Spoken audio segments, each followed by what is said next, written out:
Da che sono uscite tante invenzioni, gas, elettricità, metano e ato, mia madre mezza pazza è diventata, s'attacca in nerve e non ci può passare. Direte voi, ma allora si è fissata, perché di queste cose è assai nemica? Siccome tiene una lucerna antica, dice che quella accesa può bastare.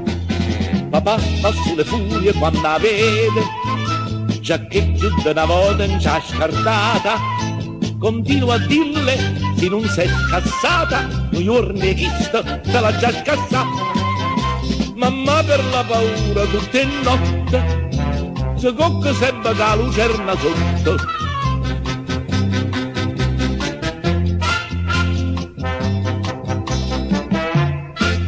Mamma se la pulisce ogni mattina e non contenta una giornata sana, la trovo sempre che la lucerna a mano, portandola vedendo a caglialla.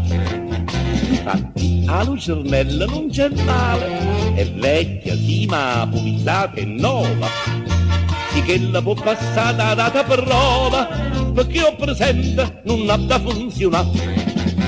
Papà poi a certi punti pure a torto, si vede propriamente che è maligno, più di una volta l'ha dato lucigno, così da mente faceva appicciare. E mo che asciuga la luce che lo sono, a lucermi mamma non è più buona.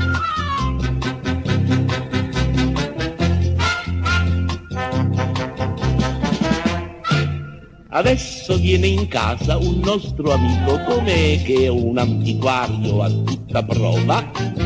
Mamma con chi l'amica se ci trova, e quando viene a forza da parlare. L'altro giorno dentro a santi letto stava mamma, l'amico e la lucerna. L'antica solita storia vecchia eterna, trasi la porta e vega che stucca.